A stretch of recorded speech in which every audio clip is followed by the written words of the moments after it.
tout le monde, on se retrouve pour une petite vidéo cadeau d'anniversaire. Donc j'ai reçu un petit cadeau d'anniversaire et je me suis dit que pourquoi pas vous le montrer, puisque de toute façon il y a des livres. Je vais vous montrer des petits cadeaux qui sont pas livres mais qui sont tout à fait charmants. Donc ça c'est petite fille, donc Madison qui a fait un dessin. Elle a dit j'ai pas tout colorié, comme ça tu pourras finir le coloriage.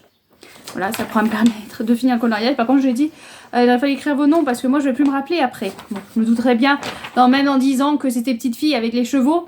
Mais bon, hein, il faudrait que je pense à écrire son prénom derrière. Et là, pareil, je lui ai dit, tu aurais pu écrire le nom parce qu'on ne saura plus non plus. Donc ça, c'est le démon qui m'a offert ce coloriage. Il est tout mignon. Ils étaient embêtés parce que, bon, forcément, ils n'ont pas de... M'a dit, il n'y a pas d'argent de poche. Les autres, ils dépensent souvent. Voilà, donc ils n'avaient pas forcément. Et je dis, mais de toute façon, un coloriage, moi, ça me va très bien. Le tout, c'est... Voilà, je ne demande pas un cadeau, hein, surtout pour les anniversaires. Moi, je suis pas très anniversaire, hein, voir les ans qui passent, c'est pas trop mon truc, mais bon. Et il y en a un qui a été malin. Mais de base, suite 6ème, il y avait pensé, puis finalement, je sais pas pourquoi, du coup, il n'y est pas allé. Et du coup, le petit 4ème, le petit Owen, il a dit, c'était le 11 mai, et donc il a pris son vélo, il a fait, je vais aller voir en boîte à livres. Je l'ai remercié, bien sûr, hein, mais... je suis pas... J'en profite, il est pas là, je peux oser dire les choses. Mais il y a 2 romances, donc bon. La robe de mariée, donc là c'est collection Nous deux, de Joanne Hop. Nous deux, je crois que c'est un magazine, ça il me semble, non? Bon, enfin bon. Quand elle reçoit les faire-part de mariage de sa cousine Charlotte, Mathilde fond en larmes. Au chagrin succède la rage. Elle n'a rien oublié de la trahison qui lui a été imposée. Elle allait épouser Jules lorsqu'il lui a préféré sa cousine. Elle a quitté Arcachon pour refaire sa vie à Paris et chasser ses démons. Soudain, la plaie se rouvre, l'heure de la vengeance a sonné. Voilà. Bon, hein, voilà, c'était très gentil de sa part. Il a pris aussi celui-ci, collection Nous deux. Je pense que quelqu'un a posé tous ses livres de cette collection. Le printemps des amandiers de Marine Descourtis. Sophia se croyait seule au monde, seule face à l'infini paysage des amandiers en fleurs, seule avec son fils, seule avec sa douleur, l'amour, elle ne l'espérait plus. En tout cas, pas sous les traits arrogants de Julien Ferzac. Même si la carrure et son charme faisaient des ravages dans tous les cœurs, y compris le sien. Voilà, encore une petite romance. Après, c'est vrai qu'ils font une centaine de pages tous les deux. Voilà, c'est des petits livres. Donc bon, je vais voir. Je vais les mettre de côté. Je vais voir si à un moment donné, je les lis. Voilà, et il y avait celui-là. Peut-être que celui-là, potentiellement, serait peut-être un peu plus intéressant. Au bout de la violence, les quartiers nord ont tué les 3 hommes de ma vie. De Elina Ferriel, aux éditions Jean-Claude Gaussewicz. Si vous arrivez... Ah, il y a le reflet. Voilà, si vous arrivez mieux à lire que moi. Voici le récit d'une femme en danger de mort, qui a décidé de parler des quartiers nord de Marseille. Elina Ferrel retrace son parcours, celui d'une enfance de famille nombreuse, privée de mère, livrée à la rue. Je trouve que ça peut être plutôt intéressant, celui-ci. Donc à voir. Celui-ci, je vais quand même le garder plus sûr. Voilà, celui-ci, c'est un peu plus sûr que je le lise, cela un peu moins. Mais c'était quand même gentil de sa part. Sinon, du coup, le père de mes enfants s'est ramené avec un carton. C'est bien. Économie, écologie. Très bien. Il a fait que du recyclage. Il l'avait emballé dans des colis qui traînaient par-ci par-là. Enfin bon, voilà. Économie. Alors dedans, il y avait ça. Alors ça, voilà, les enfants vont le manger tranquillement. Parce qu'en fait, j'adore la glace aux dents de McDo. Et du coup, lui, il était curieux, il voulait goûter. Donc bonne idée, il m'offre ça pour mon anniversaire pour que lui puisse goûter. Non mais il est malin, il est malin. Juste avant on avait parlé on parlait de chewing-gum, je sais pas quoi, et on en avait des chewing-gum à la fraise. Moi je dis c'est quand même mieux à la menthe, ça rafraîchit plus la bouche, donc il a pris des chewing-gums. Il a pris un chocolat que j'adore, hein, mais bon, évidemment on partage avec les enfants, hein, parce que je vais pas leur manger devant eux. Et il a pris des sucettes parce qu'il cherchait les sucettes, parce que moi j'aime que les sucettes à la fraise et en général les choupa choups, donc je sais pas ce que ça va donner, mais comme ça s'appelle Elodie et mon vrai prénom, si vous savez pas, c'est Elodie de base. Voilà, mon vrai prénom c'est Elodie, donc quand il a vu Elodie, il a pris cela. Donc il faudrait que je goûte, j'ai vu qu'il y en avait quand même à la fraise, donc je goûterai la fraise et les autres, ça finira aux enfants aussi. Il me connaît, donc il m'a quand même offert des livres. D'ailleurs, il y en a un que j'ai enlevé de la wishlist, il y en a un que je vois que j'ai oublié. Donc la bibliothèque de minuit de Matt Haig aux éditions Mazarine. Celui-ci, à tous les coups, je vais me tromper parce qu'il y en a plusieurs un peu de ce style-là. Mais si je me trompe pas, je dirai après, je regarderai le résumé après. Si je me trompe pas, c'est une quarantenaire, une femme qui a déjà un vécu, qui va dans une bibliothèque la nuit, qui va se retrouver dans une bibliothèque la nuit. Et dans les livres, elle prend un livre, soit elle peut réécrire son passé, soit c'est un épisode de son passé.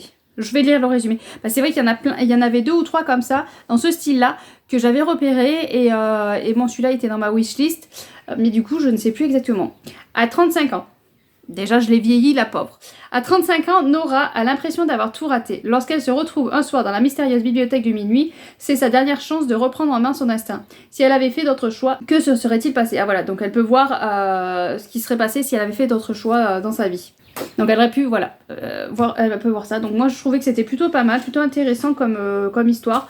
Donc voilà, je suis ravie de pouvoir enfin le lire. Sinon, il m'a pris Le Guerrier de l'hiver d'Olivier Norek aux éditions Michel Lafon. Celui-là, je sais qu'il y a eu beaucoup d'avis mitigés, parce que Olivier Norek, normalement, c'est un polar ou thriller, policier thriller. Il écrit des policiers thrillers, et là, les gens se sont fait avoir parce qu'en fait, ils l'ont acheté, et c'est pas du tout un policier thriller. C'est tiré d'une histoire vraie. Je vais confondre encore avec un, parce qu'il y a une histoire, je sais qu'il y a un livre sur un tireur d'élite phénoménal, mais je suis pas sûre que ce soit celui-là. Je suis certain que nous avons réveillé leur satané Sissu. Je ne parle pas de leur langue, camarade. Et je ne pourrais te traduire ce mot, car il n'a d'équivalent nulle part ailleurs. Le Sissu est l'âme de la Finlande. Il dit le courage, la force intérieure, la ténacité, la résistance, la détermination. Une vie austère dans un environnement hostile, la force a forgé leur mental en acier qui nous résiste aujourd'hui. Imaginez un pays minuscule, imaginez-en un autre gigantesque, imaginez maintenant qu'ils s'affrontent. Donc la légende de Simo, la mort blanche. Donc je sais plus si c'est celui-là avec le tireur... Enfin bon, c'est tiré d'une histoire vraie durant la guerre, donc je vous en reparlerai mieux quand je l'aurai lu, mais c'est que j'avais vu de très bons retours. Je sais pas si c'est pas chez Piketty où il est bien ce livre, mais je certifie pas. Enfin bon, voilà, des bons retours avec les personnes que je suis, et qu'elles avaient les mots pour me dire que ça pourrait potentiellement m'intéresser. Et il y avait l'Atsem de ma fille aussi qui l'a lu et qui a beaucoup aimé, donc voilà, je l'avais mis dans ma wishlist. Un que je suis ravie qui me l'ait pris, c'est celui-ci. Voilà, j'adore lire mon petit Karen Ponte pour l'été, et du coup il est là. Donc c'est Recherche Lily désespérément aux éditions Fleuve. Je ne me tenterai pas à vous faire un résumé, je ne vais même pas lire le résumé parce que les Karen Ponte maintenant je les lis sans savoir. J'ai réussi, quand je regardais les sorties chez les copines, sorties livresques, j'ai réussi à chaque fois, je voyais Karen Ponte, vite, hop, je sautais le passage pour pas en entendre parler. J'ai réussi à ne pas lire d'avis dessus. Donc pour l'instant, je suis contente. Il fait partie du Tarot Book Challenge, donc potentiellement qui devrait pas tarder à sortir. Il sera peut-être lu du coup avant l'été, mais bon, c'est pas grave. Et le dernier qui est... Il est lourd, il est gros, il fait combien de pages? Il est super lourd. 800 pages. 800 pages. Bon, on va prendre le temps de le dire, hein, mais c'est Séverine, il est bien ce livre qui m'avait donné extrêmement envie. C'est Toutes les nuances de la nuit de Chris Whittaker. Whittaker, aux éditions Sonatine. J'avais lu Duchesse, que j'avais beaucoup aimé, et du coup, il est bien entendu, il m'a dit qu'il était encore mieux, donc forcément j'étais tentée, et le résumé a l'air plutôt pas mal. Alors, pareil, je vais essayer de faire une résumé sans le relire, et après je vais relire le résumé. Il me semble qu'on est avec un petit garçon, il est un peu à part des autres. Je sais pas s'il est pas autiste, mais ça, je ne sais, autant je vous dis une bêtise complètement, voilà. Mais il me semble qu'il est un petit peu à part des autres. Il a une seule copine, et un jour, il va être avec son ami, et quelqu'un va vouloir kidnapper la petite fille. Sauf que, je dis petite fille, mais autant ils sont plus grands, mais bon, c'est ce que je me rappelle. Et quelqu'un veut vouloir kidnapper cette petite fille, et lui, il va être là, il va la défendre, et du coup, c'est lui qui va être kidnappé. Et quelques années plus tard, il va réapparaître. Et il a un petit peu changé, et du coup on va retracer un petit peu son parcours, comment ça se passe après avoir vécu ce qu'il a vécu, et voilà, toute l'histoire. Est-ce que c'est ça? Jusqu'à ce jour, en 1975, Montaclar était une petite communauté tranquille. Aujourd'hui, les sirènes des voitures de police retentissent. Dans un quartier paisible, les habitants sont interrogés, tous doivent fournir des alibis. La raison? Le jeune Patch a disparu. Dans la forêt voisine, on a retrouvé son t-shirt maculé de sang. Sainte, une jeune fille au caractère bien affirmé, décide de faire tout ce qui est en son pouvoir pour découvrir ce qui est arrivé à son ami. Elle harcèle le shérif, mène sa propre enquête, cherche des pistes. Le jour passe, puis les semaines. L'affaire ne fait plus le gros titre des journaux, et cependant, Saint s'obstine. Des mois plus tard, Patch réapparaît. Ah, c'est pas des années, c'est des mois. L'affaire est réglée? Non. Bien au contraire, il faudra des décennies pour élucider tous les mystères et faire la lumière sur ce qui s'est réellement passé durant sa disparition. Voilà, donc il y a quand même moins, ils disent qu'il est autiste, le petit garçon. Alors pourquoi je m'étais mis dans la tête qu'il était autiste, je ne sais pas. Aucune idée. Alors après, peut-être parce que quelqu'un avait dit qu'il était un peu solitaire, et du coup, moi, je sais pas, voilà. Donc, bon, a priori, non, et c'est un petit garçon comme ça, qui s'est fait kidnapper à la place d'une petite fille, et du coup, voilà, on va voir tout ce qui s'ensuit. Et c'est Sylvain Séverine, voilà, qui m'a vraiment dit qu'il était vraiment formidable, donc... Voilà, il faudra que je prenne le temps de le lire parce que 800 pages quand même c'est pas rien. Donc voilà, 4 nouveaux livres sont arrivés dans ma bibliothèque. Il y en a un autre qui devrait arriver.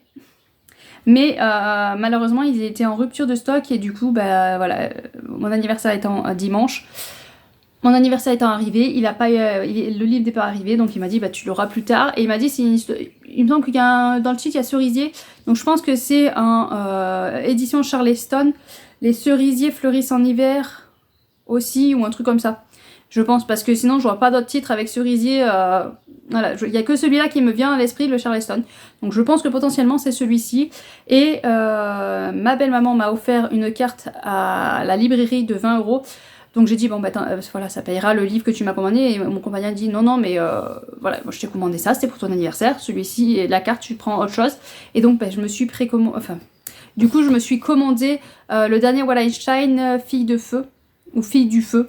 Voilà, c'est dans ce style-là. J'ai tellement aimé voilà, les Wallenstein dernièrement, l'épée, la famine et la peste. Là, le dernier que j'ai lu, l'harpiste des terres rouges. Gros coup de cœur sur Mermotte. Donc du coup, voilà, si je peux me permettre d'avoir le dernier Aurélie Wallenstein, moi, je dis pas non.